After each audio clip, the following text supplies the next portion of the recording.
Ho Chi Minh had great hopes that the U.S. would support the Vietnam desire for independence, not necessarily by intervening, but by doing what it could to support an independence movement.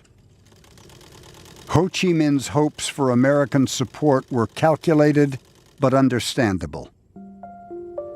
President Franklin Roosevelt had promised a post-war world that would respect the rights of all peoples to choose the form of government under which they live.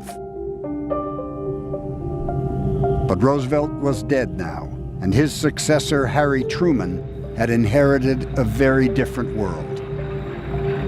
The alliance with the Soviet Union that had won the Second World War had collapsed. The Soviets now occupied the Eastern European countries they had overrun and hoped to spread their influence farther into Iran, Turkey, and the Mediterranean. A new Cold War had begun. French President Charles de Gaulle warned that if the United States insisted on independence for her colonies, France might have no choice but to fall into the Russian orbit. The United States must do nothing to undercut the restoration of France's empire, including Vietnam.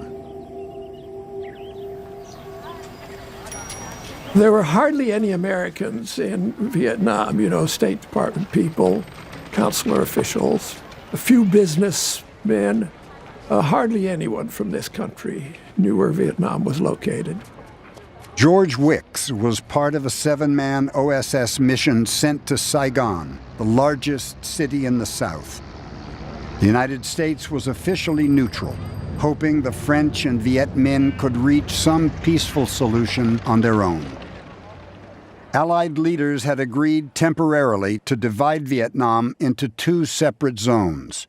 Nationalist Chinese troops were to handle things in the north. British colonial troops would try to perform the same task in the south, where rival factions, including the French and Viet Minh, were already fighting in the streets of Saigon. No one was in charge. On both sides, there was brutality and atrocity and violence. It wasn't quite a civil war, but it was getting very close to civil war in the streets of Saigon. Lieutenant Colonel Peter Dewey, the 28-year-old commander of the OSS in Saigon, tried to make sense of it all. Right from the start, he was in touch with everybody. Not only the French, but very soon he established a connection with various Vietnamese groups. The Viet Minh soon established themselves as the most successful. Dewey, who spoke fluent French, brokered talks between a Viet Minh spokesman and the senior French representative in the city. His efforts infuriated British General Douglas Gracie, who commanded Allied forces in the south.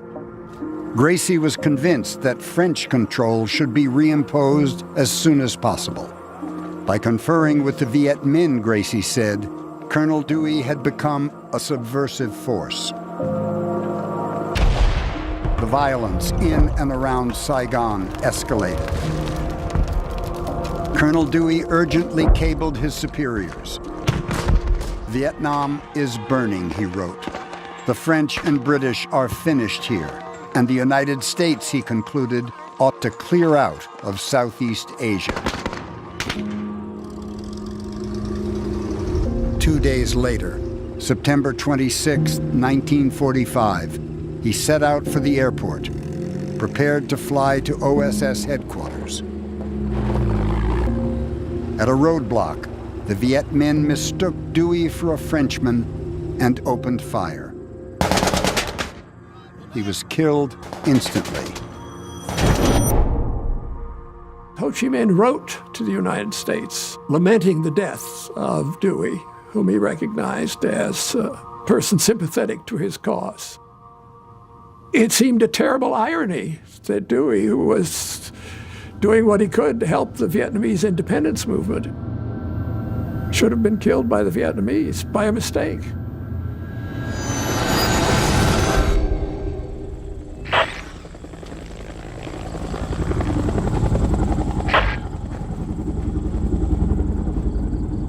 elderly African-American woman answer the door. I think she knew the instant she saw us why we were there. And the Padres said, I'm terribly sorry to inform you, but your son was killed in Vietnam. And she just sat down, didn't say a word. And her husband says, no, there's a mistake. He comes back with this letter and he said, look, see, we got it yesterday. Our son was still alive yesterday. And the chaplain looked at the letter and he said, it's a week old. I think your son was killed on the day he wrote this letter.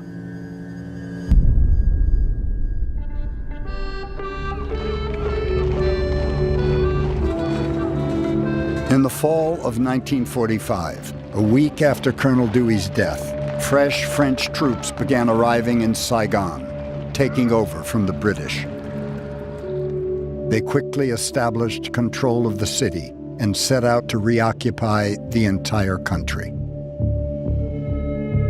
Ho Chi Minh hoped somehow to achieve independence without a war with France, and he still hoped the United States would intervene.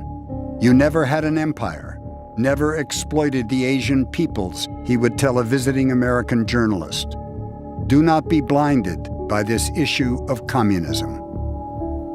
He did not want to fight the French as an enemy of America.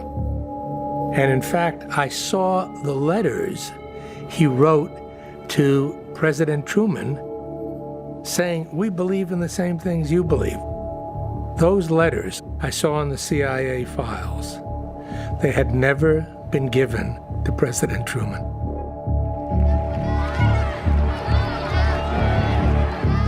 In June of 1946, Ho Chi Minh returned to Paris in a fruitless attempt to get the French to live up to a promise they had made of increased autonomy for his country. While Ho was away, General Giap began consolidating communist control of the revolution. He conducted a merciless purge of members of rival nationalist parties and people he called reactionary saboteurs.